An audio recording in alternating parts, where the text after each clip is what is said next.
Hello, hello. Welcome back to the faded video that I promised for all of you people. This will be... What the hell was this? Oh, me drawing a Korone-chan. That's what it was. And with me today is Paige, probably. You're here, aren't you? Hello, today I am here. Hello. Okay, good. Alright, so intro complete. We did it. We were so We've worried done about it. it. Whew. But it's been completed. Alright. Now we don't have anything else to worry about for the rest of the video. Easy Alright. peasy.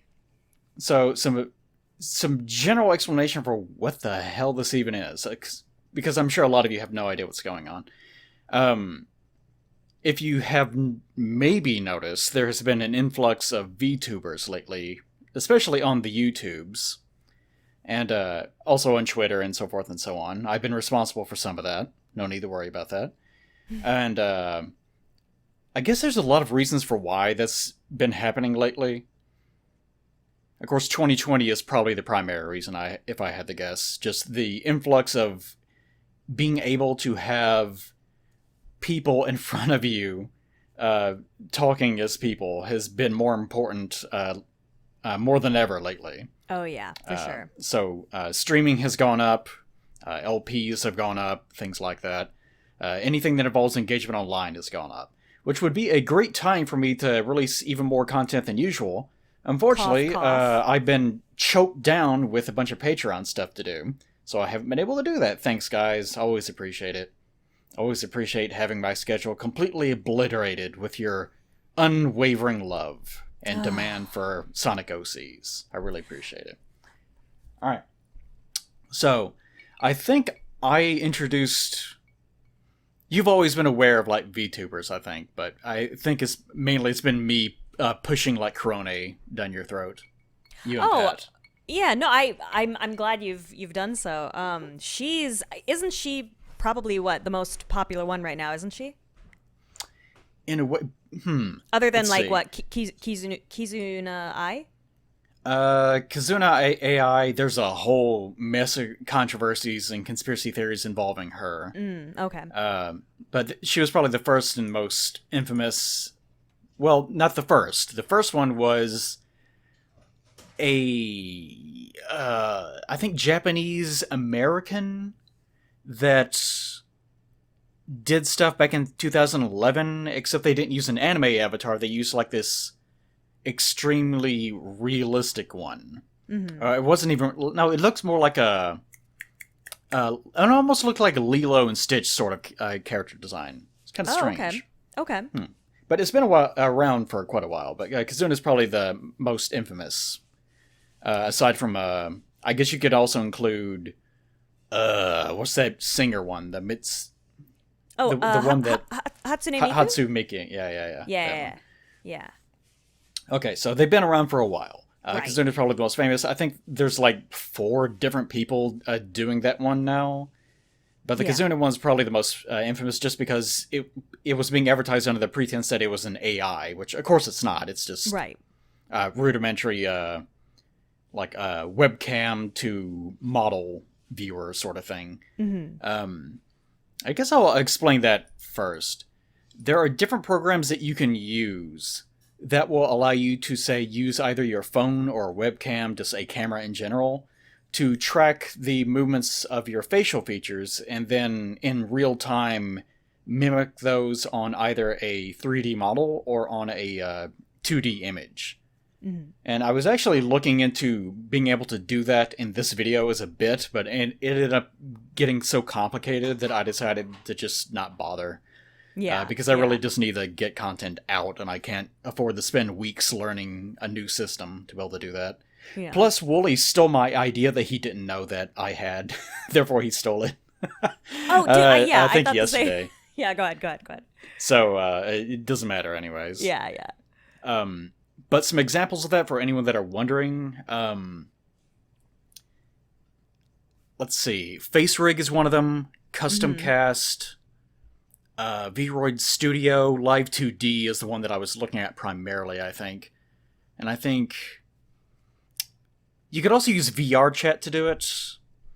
Like, if you, green screen yourself, this one option. Oh, interesting. Pup Emoji, I think, is some other one. Vikatsu. Emomo. There's a bunch of different resources that you can try to use, but Right. the general gist of it is just that. Use webcam, you look at the webcam, and then it makes you into a pretty anime girl. And unfortunately, I did not have time to make myself into the pretty anime girl. Otherwise, I would most assuredly be the prettiest of them all. Oh, naturally. Alright, so... I decided to do Korone here. I've actually seen quite a few of them, and there's actually a lot of them. The not studio, the channel, or I guess what do they call them on YouTube? Whenever there's a machinima, like what are those called? Oh God, I'm not sure.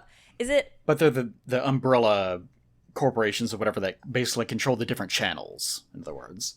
Oh, I don't remember. You told me not long ago. Yeah, it's what I get emails about it all the time. Yeah, Anyone yeah. that has any modicum of success on YouTube does. I just can't remember it off the top of my head.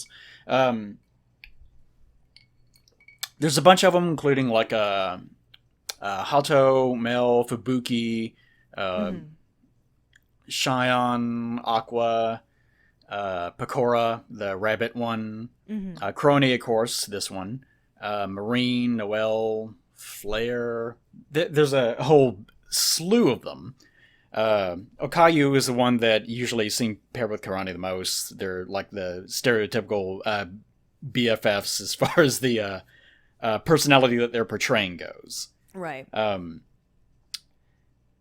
Hololive itself, I'm not sure what the politics are behind it, but I know with Kazuna,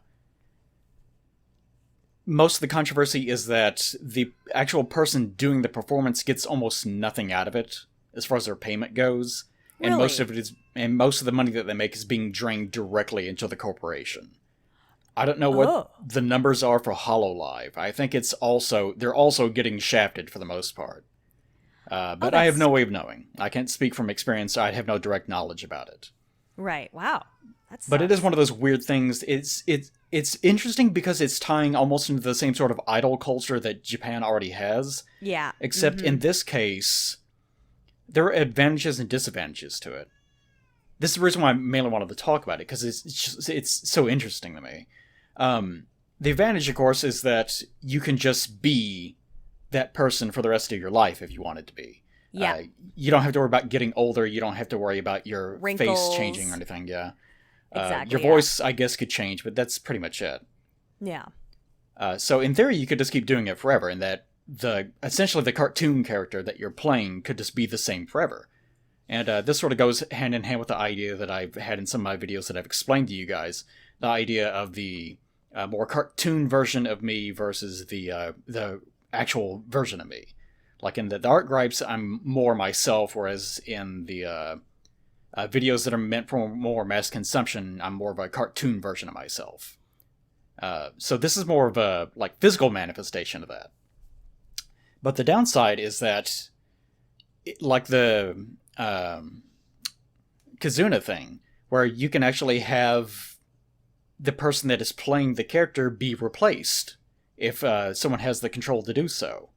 They can just have someone that sounds vaguely like you, maybe even slowly replace you over time, and then you're just no longer needed. So the character that you've been crafting this entire time, who by all rights is an extension of your real-world personality in some way, has been completely sublimated, and now you have to watch them become a completely different person without you. It's very strange. Yeah, it's... Do you mind if I interrupt you slightly? Sure, go ahead. Well, it's... Well, I guess it's really hard to explain with I guess I don't have anything to say. I'm sorry. I had something and then it left my brain. Well, Please it's a excuse me. complicated subject because you're getting you're getting to this idea of who is the real person and who isn't the real person, and where the politics of it start and where the corporation begins, and like the fact that you're even being tied into your own monetization as part of it. And that's kind of, whenever I was explaining to you what we would be talking about in this video, that's where it was getting into. Because it would start getting really complicated after a little bit of talking about this and Korone. Briefly, I wanted to actually give compliments to the performer behind Korone. I don't know what her actual name is, of course, and it's no one's business. But she does a really bang-up job of what she does. And that's the reason why I think a lot of people have been attracted to her on a YouTube, watching her videos. Because she does do a really good job of carrying her real-world personality into the personality of the character. And making sure that it's very playful and cute, but also sort of endearing. But also there's this dark element to it that I really enjoy. Like the whole like the UB aspect. Yeah. There's Yeah. a favorite video that I really enjoy watching. Actually, let me real fast. Yes, How to UB, Korone's Facts of Society's Dark Side compilations is the one that I enjoy watching. Every so often she'll do this little bit where she talks about the dark underworld of like the Yakuza, I guess, in Japan, or just things in general. And she portrays it as this very happy-go-lucky, like, this is how you do it, this cutesy anime girl sort of thing. But she's talking about very dark, depraved aspects of society. It's a good bit. I really enjoy that bit. So she has a very good juxtaposition of sort of a cute personality that still has some depth and is carrying her real personality with it at the same time. It's just a very good combination. That's the reason why people enjoy her. She's very actually dog-like, I find, which I don't know if she does yeah. I don't know if she does that on purpose, but I think it fits the way she appears. Yeah, there's a lot of dog noises and just general like anime kind of cute noises that also are tied in with just apparently just being a Japanese girl in general. Which is a societal thing I don't really understand. Right, but I think I've had this discussion with you before, is sometimes you can hear a Japanese girl talking and then they stray into their real voice. Mm-hmm. Like you'll hear a Japanese girl talking sometimes and they're very high-pitched because I guess that's just societal, where they have to be cute and they have to be very... young and endearing. So as a result, it's almost over-portrayed to the point that it's ludicrous. They don't even sound like real people sometimes. Something I noticed when I lived over there was that a lot of the girls who would work in shops would speak in an extremely high voice while also using, I think, keigo, which is the super polite form of speech. But I would never hear... some of those same individuals, when I would see them like outside and they were just hanging out with their friends, they would speak in a very normal voice using like regular speech. So I don't know if speaking that high has to do with politeness, or I'm not entirely sure what that means, but Neither do I. We are both speaking from a degree of ignorance on the matter, Indeed. Unfortunately. Very, very ignorant. Yes. And that's part of the interesting aspect of it to us. Of course, right now, like, I can't speak Japanese. You can understand some portions of it because you have to. So as a result, you have to wonder, well, why are you watching it at all? And of course, a lot of it is that people have been creating compilations of their favorite moments and then translating them on YouTube. So you can find those pretty easily. Another is the performance actually does carry across language boundaries from time to time. It just depends. Which I think is really fascinating because she can only move and move her face and her body so much. But even when I'm not looking at the subtitles, or if I'm watching live and she's only speaking in Japanese very fast and I can't understand anything she's saying, I can still very clearly get across, she's getting across what she's intending to. And apparently she also uses a lot of modern colloquialisms and slang terms that are hard for foreigners to understand what she's saying, because I think Japanese she is slang fairly is young. super rapid. Things come in and out of fashion very quickly. I mean, that's slang, of course, but she's very appropriate for internet culture, I guess. And we're two old fogies, even by American standards, because we're so old. We're so old. We're going to die. Yeah. Yeah. The third death, as they call it. So, she's it's very much so one of those things that's sort of a part of the culture right now, I guess. Where, of course, there's a lot of people that are obsessed with Japanese culture still, naturally, as far as the West is concerned. So whenever you go into her streams, it's very typical to find almost a 50-50 split between the foreign audience and Japanese speakers in this Japanese stream. It's really pretty interesting. I think what's also special about her, and forgive me if I'm incorrect, I think, and this isn't completely isolated with her, but I think she is one of the few that's like making a very concerted effort to learn English for her Western audience. Is that true? Do you know? Yes, I feel like I heard that about her specifically, and I thought, oh. Well, there's also a lot of Hololive people that already know how to speak English to some degree. There was one compilation that I was watching of a bunch of Hololive girls in a competition to see who could speak the best English. Oh, really? It did not go particularly well. Oh, but, no. you could tell some of them are more adept than others. And there was one that I showed you. I can't remember what her name was. The one with the horns. And she apparently was. I think that she's born a Japanese States, right? American. Yeah, I think she was born in the States, and she has spent most of her life in Japan because you can tell that she speaks speaks American. She speaks English with a degree of adeptness, but she sort of slips out of it from time to time. So you can tell that she's probably spent most of her time in Japan. Right. So it sort of goes in and out. More to the point, I think the Hololive people themselves, the people that are in charge of marketing, are the ones that are primarily doing the push because they sense that there is an audience over here, even if they don't really understand it. Right, yeah. So it's actually been ingenious on their part to be able to make this push, especially right now, when it's probably the best time to do so. Oh, and yeah. in Korone's, to speak to her credit, she's also been trying to learn a little bit of English. Because she realizes how much of her audience now is American otherwise, European and so on. So to her credit, she's been trying to expand, and I think she said that one of her biggest regrets is that if she could go back in time, she would yell at her younger self to pay closer attention to her English studies in high school. It's hard. It's hard. I was never good at language. One question I actually have... Oh, go ahead.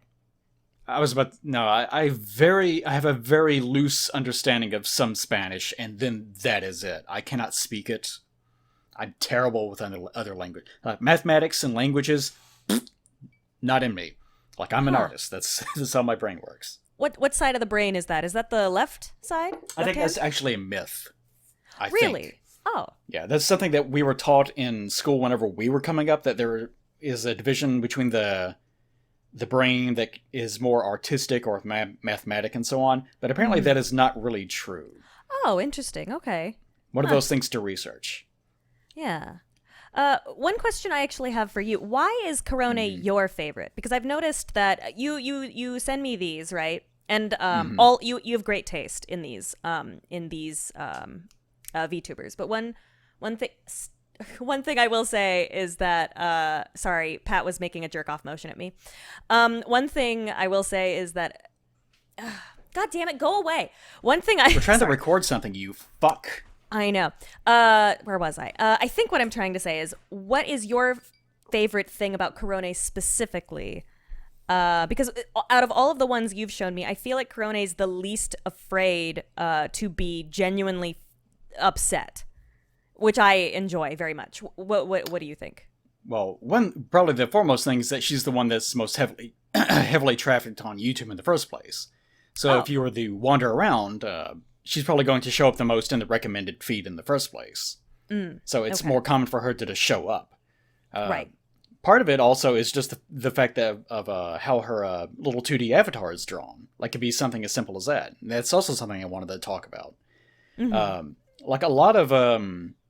even like real world attraction, for example, can stem completely from appearances. You can give someone a lot of leeway if they are physically attractive, just to throw out an example. Like there's been lots of instances of me in my younger days running into pretty girls that I will give a lot of legroom to just because I think that they're pretty. Halo And I effect, caught right? myself later on going, "Oh, they're stupid." Like it hits me one day, and they're like, Right. "Oh, they're actually not worth my time at all. I've Right. been Okay. doing this for no reason." And Right. fortunately, that's something I broke myself of a very long time ago. Yeah. I mean, the halo effect Um, is really strong. Yeah, and the same thing was sort of inversely true with me as well. Back whenever I was younger and better looking, I could get away with way more than I can now. Uh, and sort of inverse is also true once you start getting uglier. Is you get blamed for more if you look like you're up to no good or you look like you're gross or so on, and things like that. Yeah. But that's an entirely different conversation. Yeah. But yeah, I really like the drawing that they use of her avatar as well. She's very simple, but Mhm. she's like a Disney character. Everything is just right. Whereas some of the other VTubers I've seen are very flashy. There's something. Sorry, Yeah, this is that's so one of the- this is so fart sniffy, but she's very down to earth looking. Yeah, no, Yeah. that's like I'm an artist, so I think about these things all the time. You'll notice right here, whenever I'm drawing her, I'm spending a huge amount of time trying to get her eyes right, and I've been doing Yeah. this for a while, and I'll be doing it for a while more. And it's because there's a very, very, very particular look to her eyes Yes. that carries a huge amount of her personality. And if you don't get it right, you just don't get it right, and it doesn't translate her personality at all. So that's probably by far the most time that I spend on this drawing, is just trying to get her eyes to look just the way that I want them to. Right. But yeah, her whole identity of being this cute, not really airheaded, but sort of very simplistic dog-themed character suits her actual real-world personality pretty well. Whenever we were doing the VR thing, both of us got Oculus Rift S's somewhat Yes. recently, I think it was. Yeah. And we were sort of exploring around, looking at avatars and things of that nature.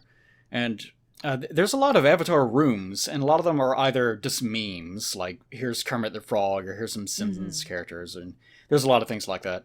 If it's not that, it's either bizarre, muzzled, furry creatures, of course, Oh yeah. or it is little avatar girls, little anime avatar girls. And complaint that I have, especially of modern anime and modern like aesthetics for anime girls like that in the first place, is how completely overworked they are.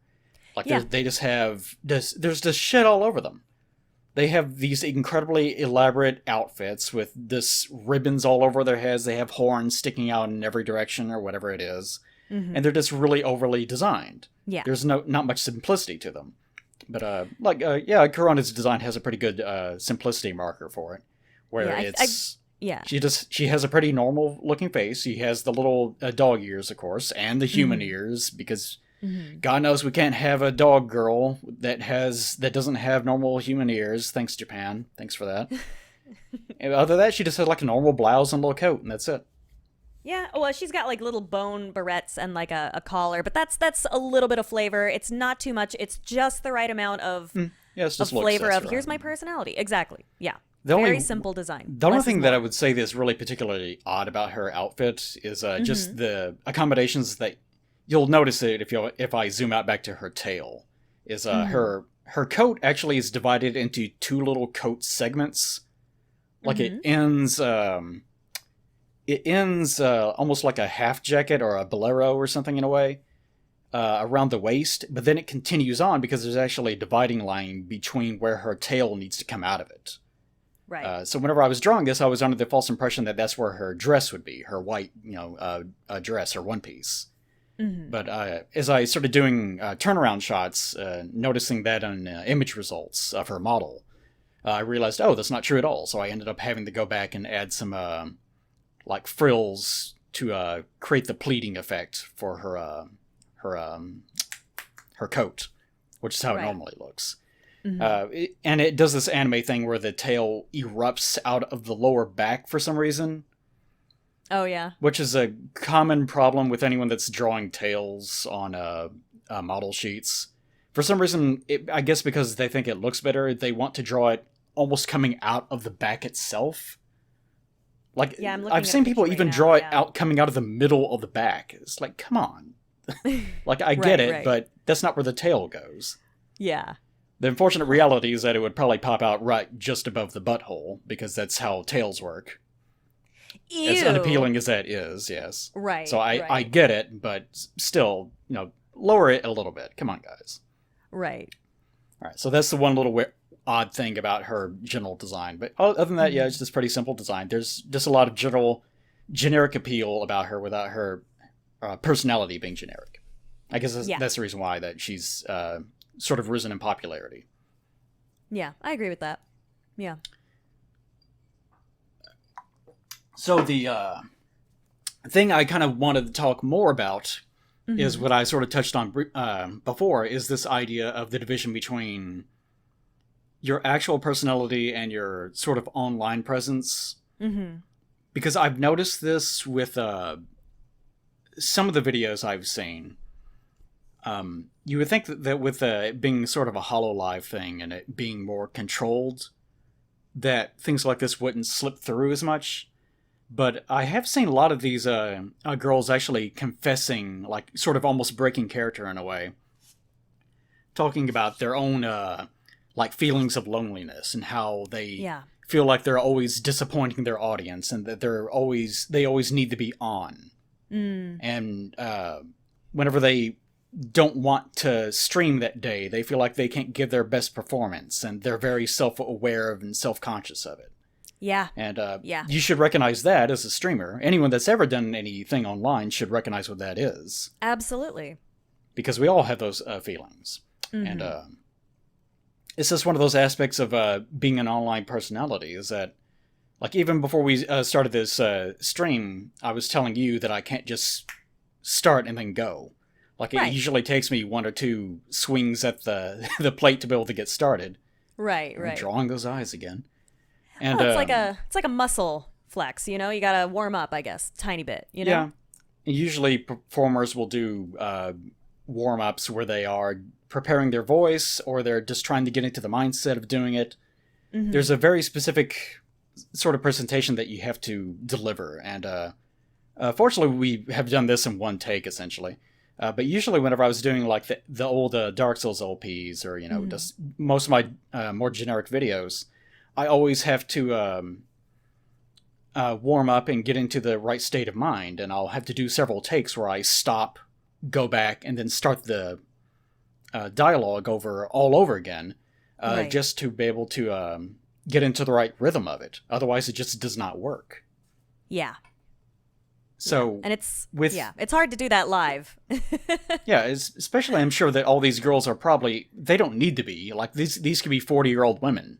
It Yeah. doesn't really matter, but from what I gather, most of them are like whatever their labor laws are. It's probably like 17 to 24-year-old girls. Yeah. Probably following the same standards as normal like idols happen to go. Oh, yeah. Even though they're not being shown on camera. So it might be one of those societal things. I don't know. It doesn't really make any sense to me why they would still be following those rules. Maybe it's such a new concept to them that, and of course Japanese culture being what it is, they just haven't caught up with the idea yet that it yeah. can just be anyone. Yeah. And I told you I actually saw at least one video of one of the VTubers claiming they are 95% sure that this other VTuber is actually their brother, because Shit. they have this cute little natural voice, and they recognize them in the things that they were saying, and Yeah, yeah. their habits online and things like that. It's like, that is my brother. I know it is. So apparently that's even happening now, where they're recognizing you don't have to be anything. You can be whatever you want to be online. Yeah. Which kind of goes hand in hand with sort of this. I'm getting kind of wild here. No, go ahead. But it goes hand in hand with this idea of people feeling like they're being betrayed by impersonators. Like, there's been instances of that. Like, not even like transgender people even, but just people that are impersonating women online doing a performance, and then fans like simping or whatever for the character, and then once they realize, well, it's just a character. Hi, it's me. I'm the 25-year-old man that's been doing the character this whole time. They feel immediately like viscerally betrayed and not even like heartbroken, but just humiliated and ashamed, and that makes them really angry because they thought of them. They thought of themselves as one way, and it makes them like question things that they never thought about, and it's too complicated of a subject for them, so they just get angry about it. It's one of those things. Yeah. I've seen that happen to people, and this is kind of sort of on the topic, but when YouTubers will portray a character for so long, and then suddenly they're like, oh no, this is the real me, and then everyone's like, what the fuck? Even just personality-wise, it gets people really riled up. Yeah. And I've talked about that in my, the Gohan video, where I was talking about the nature of online masks and the entertainment mask that we have to wear in order to entertain versus the person that we actually are. And those two are not actually a hard divide. It's not just a matter of like your James from Angry Video Game Nerd, where it's very dramatically a different person. Like there's obviously sort of a hard divide. Yet also at the same time, even with him, you can tell that the interests are similar and he's doing the thing that he's doing because that's what he enjoys in the first place. Mm-hmm. So obviously there's going to be overlap no matter what. And with me, for example, obviously whenever I'm doing more of the character, it's more, I'm more intentionally blowing up and being overly dramatic and feigning ignorance and so on.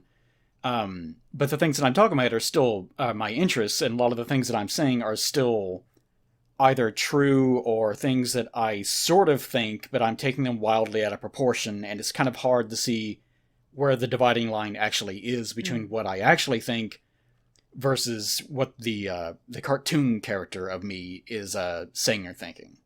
Here's a question for you. So you have these two separate versions of you. Which do you feel is which do you like better? Do you have a favorite version of yourself? Oh, I definitely like the real me versus the fake me, of course. Well, not everyone does.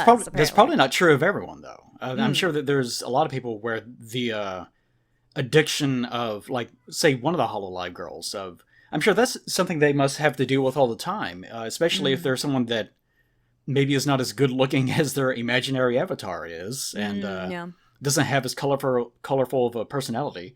They portray this quirky character in their videos that people just adore and they follow and give bunches of money to. Mm-hmm. And then they turn off the cameras and go outside, and they're just sort of your plain Jane, ordinary, humdrum person that doesn't get a second glance on the road. Mm. And I'm sure that there's a hard divide with them of, do I deserve the adoration that I'm getting online? Am I just lying to other people? Just all these considerations. Yeah. If, like, not to get all, like, me jerking off on myself, but one thing that, and maybe you can tell me if I've succeeded or not. When I first started, I always really disliked when people would, I felt like I could always see through YouTubers that were like, look at me, all positivity, brr, brr, brr. And I was always like, it definitely depends, because there are... Yeah, that's true. Like, if I ever hit the home menu on the YouTube thing, and ever so often I'll see one of those YouTubers where they're the fakest motherfuckers I've ever seen. We've seen a few videos of that whenever we were sitting around watching things, where I've even commented, you can tell what this guy's audience is. Mm-hmm. Because he's, whoa, that shit. Yeah.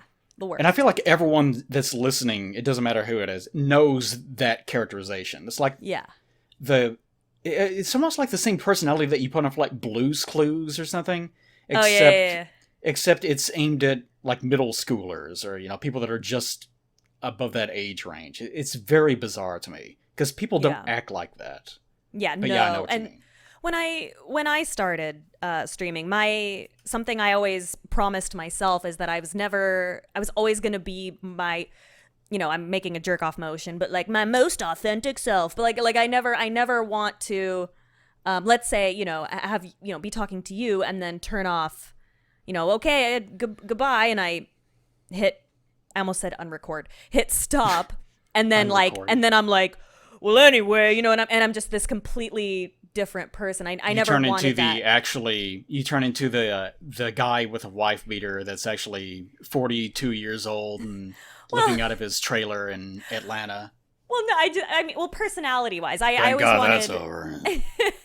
I always wanted to make sure that if people were to watch me, that they would watch me for me, because my biggest fear would be that if people did watch me, that it wouldn't actually be me, you know. Mm-hmm. We have enough problems as it is with people doing the reverse, and I have this problem too.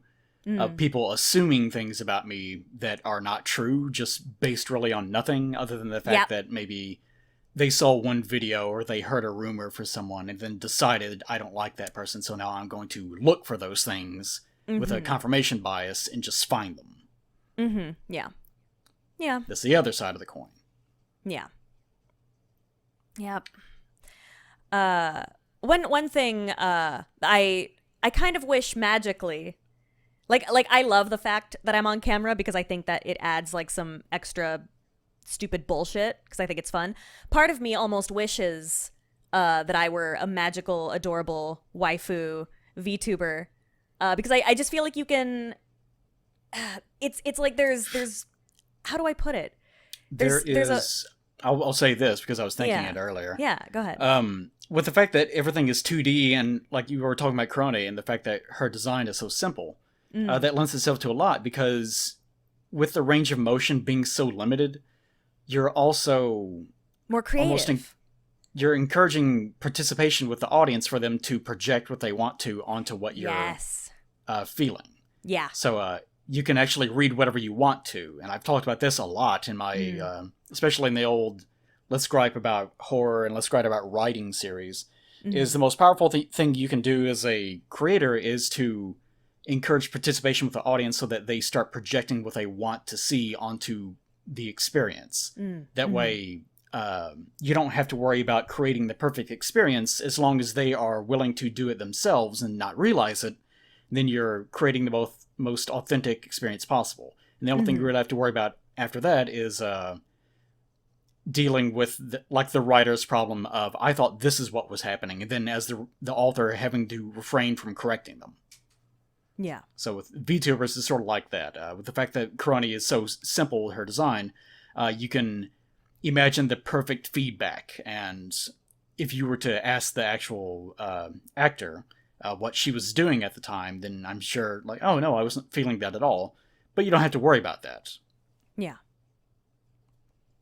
There's authenticity is incredibly important with modern entertainment. Yes. And that's probably been true for the past, I don't know, like 15 years at least. Just the idea of being able to experience something and have it be real and genuine is very important. Yeah, absolutely.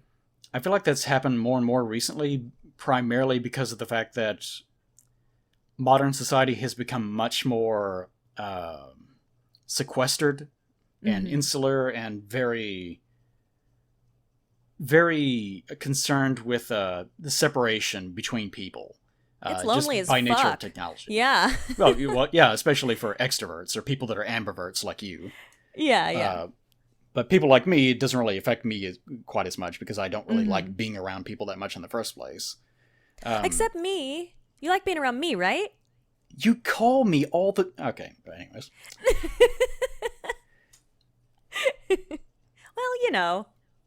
But I yes, miss you. the more that the more that technology separates us, the more the actual connections that we do have have become more important as far as their authenticity goes. Yeah. Because I'm sure that's just a human behavior of, if I'm going to have such slim connections to the outside world, then I want to make sure that it's real. The people that I'm watching are not completely fake, or that there's some degree of projection that people don't think this way, but there's some degree of projection that I have with myself and some degree of recognition that I have with others, that I can actually feel empathy with them.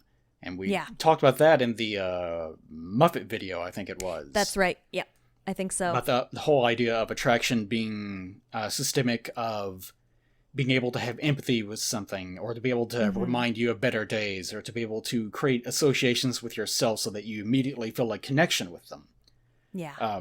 Yeah. So having virtual people be authentic and be real and to deliver information in a way that is completely true makes the relationships that you have with them, even if they are, what's the term for it whenever it's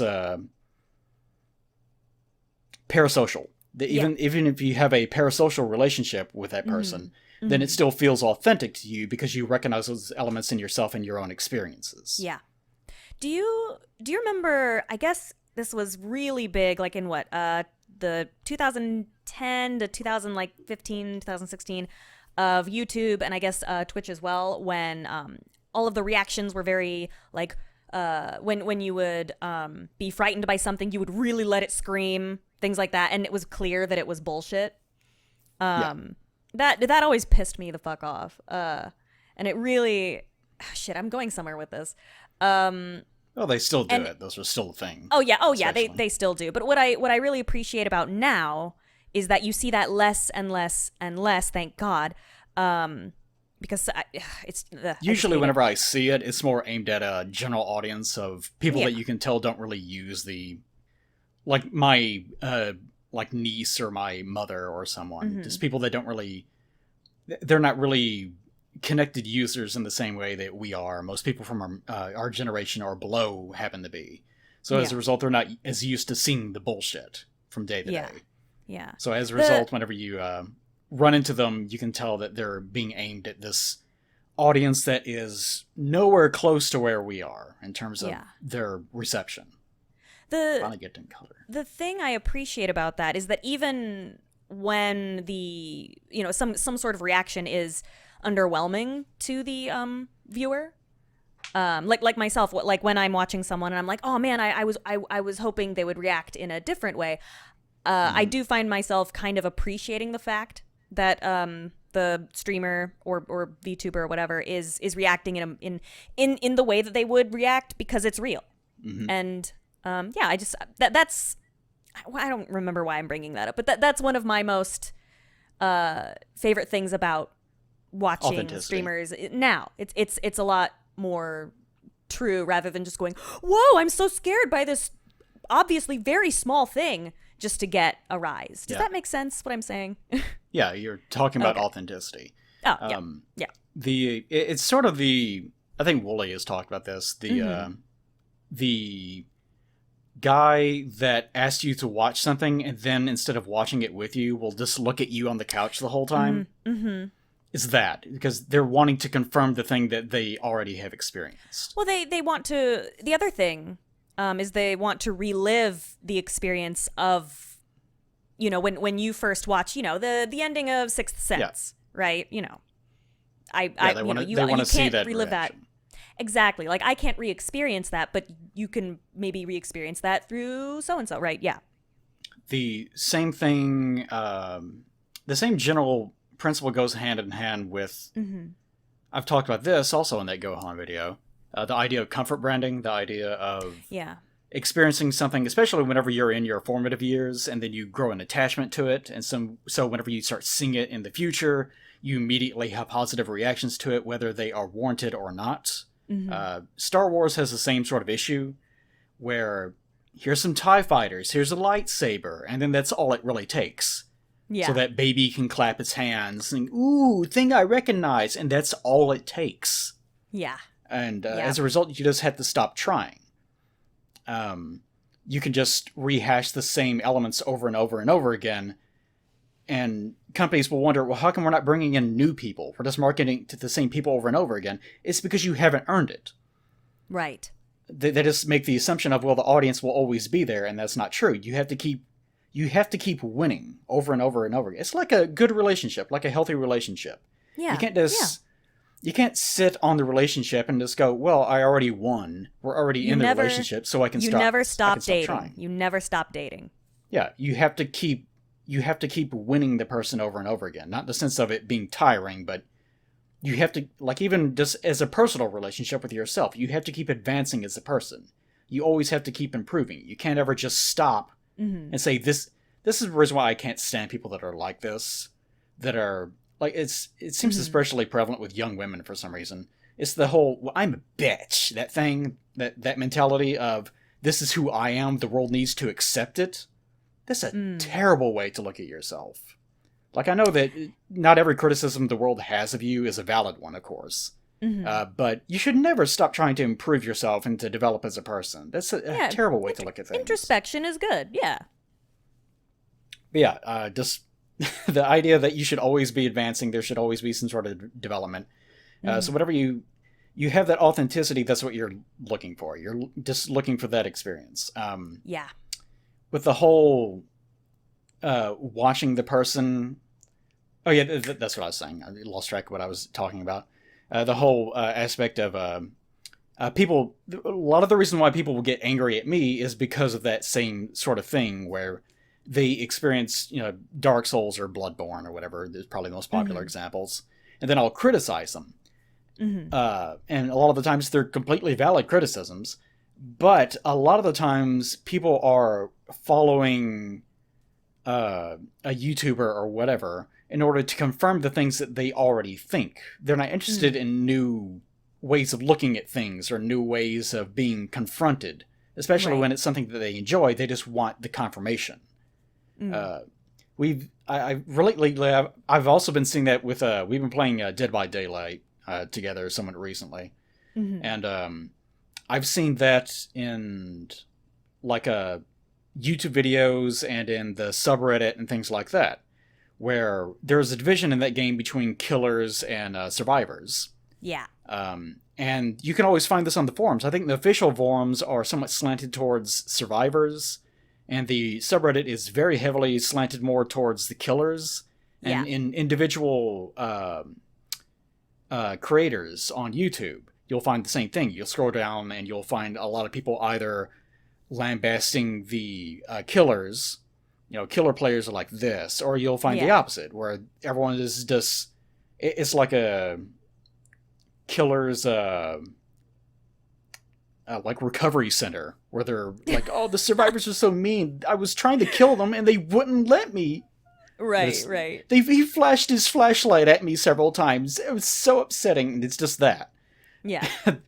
Where that's the nature of online communities, is that they end up forming bubbles where people don't confront one another, because people are just looking for that sort of tribal mentality, that human nature of trying to find like-minded people that are similar to you, and to sequester yourself and then protect your resources. It's a very human way of looking at things. To be fair, like I agree with you, but to be fair, I do understand why people think that way, because when you're being entertained by someone or something, you want to be comforted. You're not a lot of people, especially now, are not looking for any kind of confrontation. So it's no. Yeah. So but whenever I you get into agree. Yeah.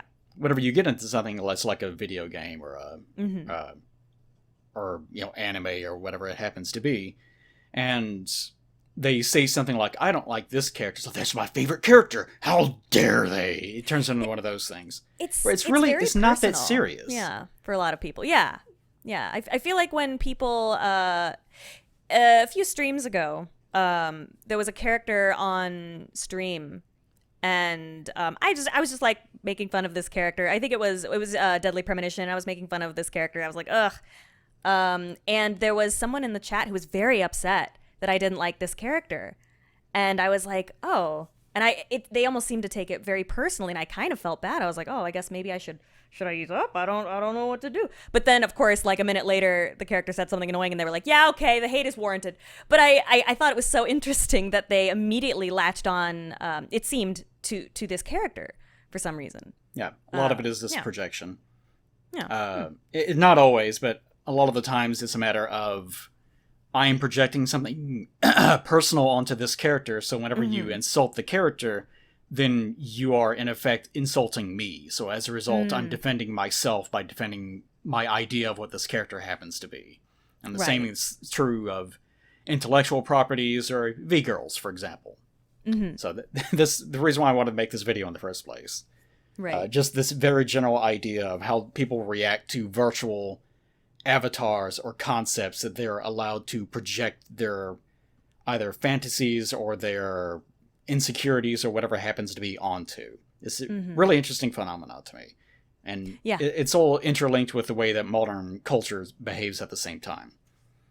Yeah. I think it's fascinating.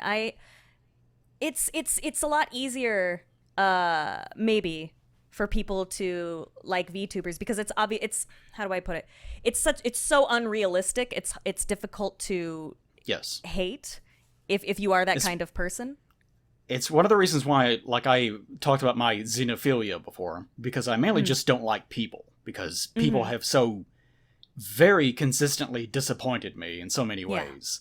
And we're not particularly appealing looking in the first place. Like, I'm in pretty good shape myself, but anytime that I, like, examine my own body, it's like, ugh, like, everything's so biological. I'm, like, in a constant state of rotting. It's disgusting. Hey, speak to yourself. Oh, no. But that's just how I am. Right.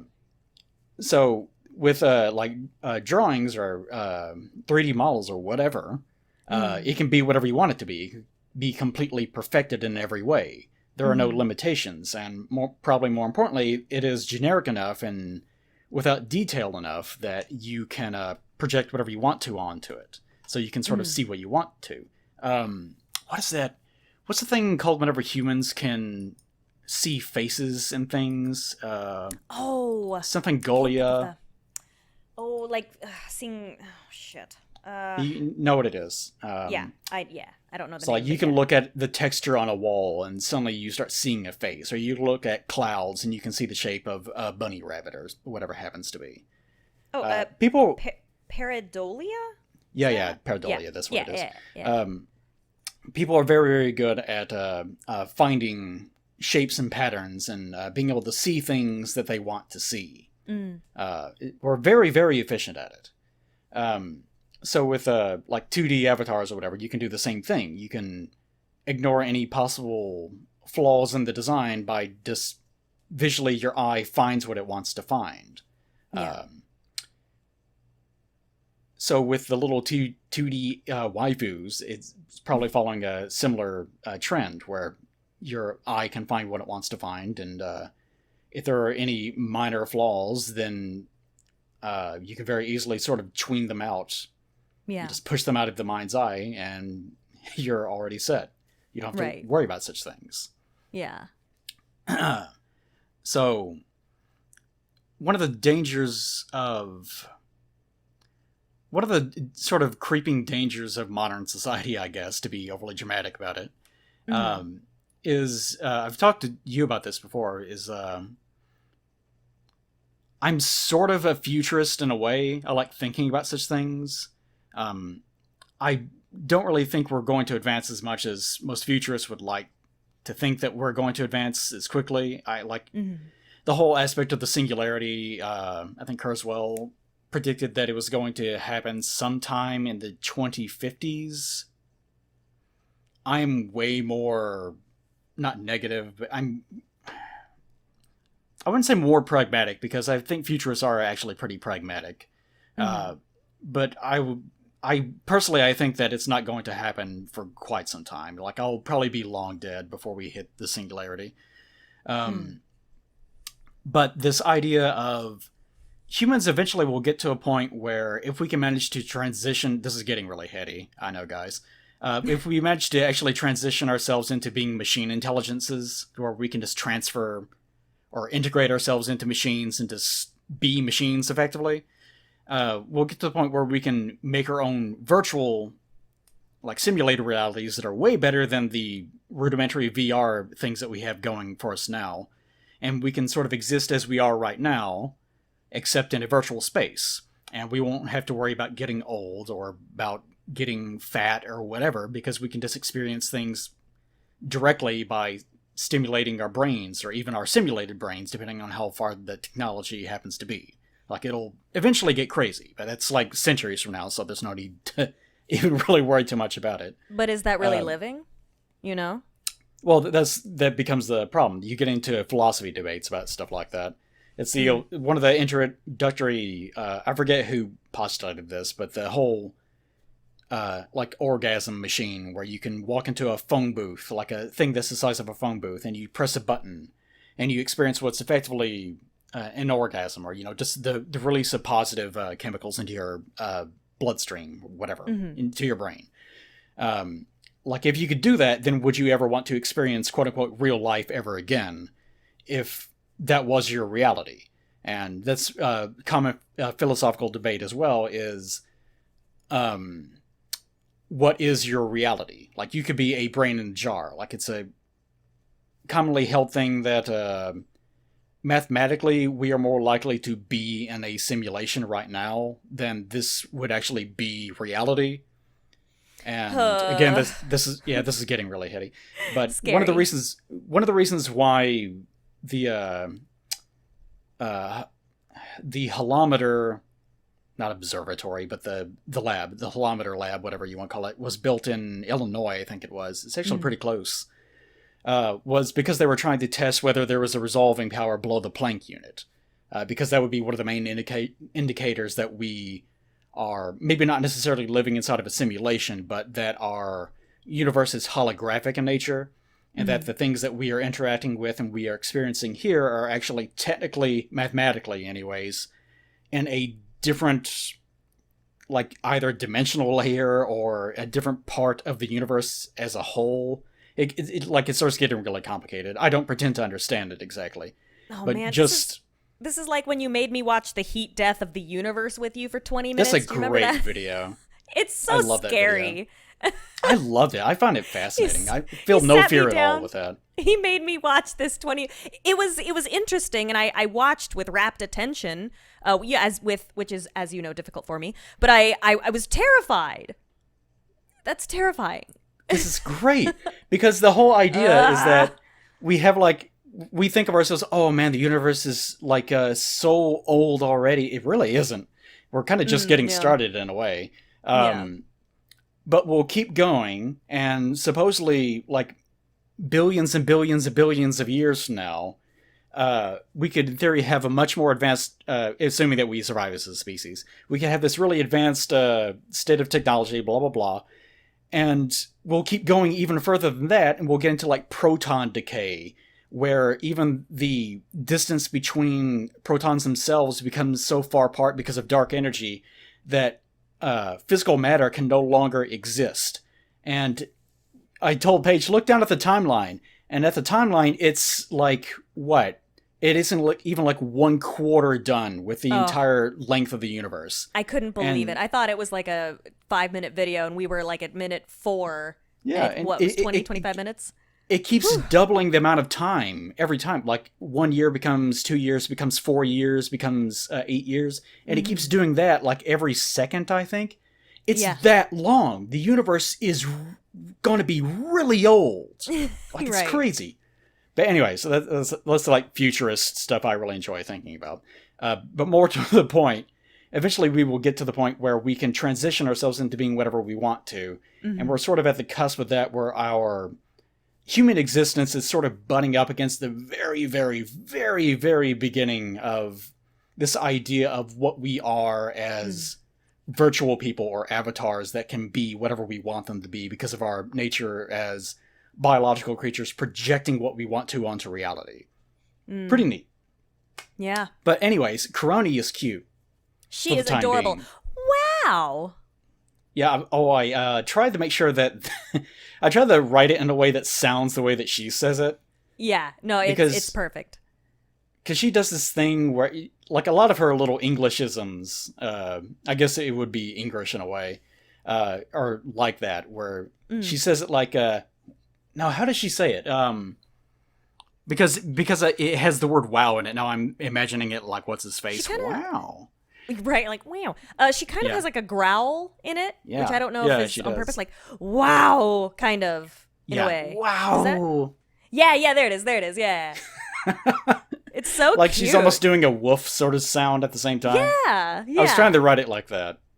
I think maybe it's effective, maybe the little bunnies that are down there are somehow related to Pecora in some way. I don't know.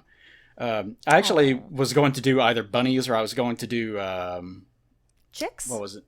Yeah, that's what it was. Baby chicks. Yeah, yeah. Actually, if I had thought about it, I probably would have done kittens because of the whole Caillou link. But Yeah. I didn't really think about it until I was halfway done because I instantly thought, oh, rabbits, of course. There's already rabbit themed. There's cat themed. Why didn't I do that? I had one of those Eh. revelations. Yeah. Okay, so I think anyways, it's adorable. hope you guys enjoyed our talk about holotubers Our- that led to the heat death of the universe. We had a good fart sniff, didn't we? Yeah, we had a good run of it, didn't we, guys? Mm-hmm. All right. So if you had a holotube thing, what would you be, Paige? Oh, like my little anime waifu? Because I was sort of thinking about it, and I was like, I wonder if I could get someone to make a model of that Sonic OC that I had designed, because that would you be should. truly horrible. Yeah. I don't know. Rig that up. I don't know. I think I'd probably be some kind of horrible possum girl, maybe. Oh, that Or does sound horrible. something horrible and kind of creepy, I think. Yeah. Yeah, it's hard, isn't it, to actually, because as much as the furry jokes as we have about me, Uh-huh. I'm not a furry in that sense. I don't really have. Persona. I don't really like. Yeah, whenever I think of me as a VR thing, I just imagine like my shitty little head, and then that's it. And I imagine a lot of people are like that too. I don't really project in that way. I guess it would require some effort on my part. That's the reason why I have such a hard time finding avatars in the VR thing. Yeah. Because it's like, well, I like looking at the pretty girls, but I can't look at it unless I'm in third person, which it won't let me do. Exactly. Yeah. Yeah. No, it's weird because when I think of like, maybe I'm just not creative, but when I think of an OC, it's just the way Googly Gareth draws me. You know, it's always it's just literally me looking weird. Yeah. With you your know? Canadian Yeah. Right. Yeah. Oh no, that's Remray. But yeah. No, totally. Oh yeah. Okay, yeah. Yeah. Yeah, I know what you're talking about. I wonder why he ripped that from. What, Googly? Because or Remray? usually, because the other models he took from like Team Fortress 2 models, didn't he? And then modified them. Googly? Yeah.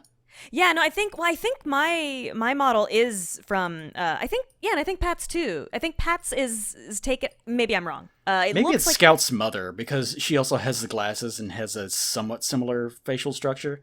I You think probably so. have to ask him. Yeah, and I think Pat's like the heavy or something. I think Yeah. maybe we'd have to Anyways, ask. All right. Yeah. For the comment section, please tell us all about your furry OCs and the heat death of the universe. Ooh, Tell us what horrible creatures you would want us to be if we were VR entities that stole your money and made you think that we loved you, but we actually didn't. You're terrible. Which is terrible. Yeah, this is terrible. I'm not actually serious whenever I say things like that. That's my artist mentality, trying to think of the most dramatic, oh my god, is it really like this? Do they know? Sort of thing, reality Oh for my everything. god! Right. Okay. All right, so I'll try I'm going to stop doing Patreon stuff for a while because that has basically ruined my 2020. Because of the whole Trump bucks thing, everyone has been wanting something, and I've been able to get absolutely nothing done. I haven't been able to do my animation for like the past 3 months, and it's been driving me crazy. You're crazy that you're angry that people love you Because and the want to Patreon pay for your exists services. so... No, the Patreon exists so that I can make the thing that I want to make. Like, that's important, because if I can't release things on YouTube, then the only people that will be left that actually contribute to me will be the crazy people that just want me to draw their fetish over and over and over again. That's what happens. I'm Eli. This is about me. Anytime, no, this is important advice for anyone that goes on Patreon or anything like this. Do not get yourself wrapped up into doing nothing but commissions. You will ruin your career because you will be completely beholden to like 5 people, and then that will be it. And no one else will care that you even exist. That is a very common problem. It happens all the time to people that do this. Do not let that happen to you. So I'm going to take a break from that for a while. If you don't like it, you don't like it. Too bad. You're 5 people. What do I care? And I'm going to try to get back to doing more active stuff on YouTube. I will try. And also streams. I'm going to try to stream the Sparrow trilogy, actually, on Twitch if I can get around to doing it. Yeah. So maybe that'll be fun. But not the Crash one. Apparently that one's bad to stream because it's very frustrating. No. We'll see. Well, maybe that makes it good to stream. It's fun to watch you Maybe, get who frustrated. knows? Yeah, it's so much fun, so much fun. That's where the fake me comes in too. All right, What? so also I will be maybe on some of Paige's streams. I've already done that on the latest Dark Souls 2 stream and on what was the thing we just did? Oh, we were doing the Oh. digital devolver thing. Yeah. That's what it was. You, Okay. like I said, you have an open invitation on my stream anytime. Anytime. Yes. Okay, so plug your shit. Oh, fucking sometimes I stream on Twitch, twitch.tv/Peach Saliva. And I'm also on Twitter under the same name. Sometimes I do Peach Saliva. nothing. Sometimes I do nothing. That is also Hell fun, yeah. Hell yeah. All right, and I'm me. All right, so see you guys next time. Say goodbye. Goodbye.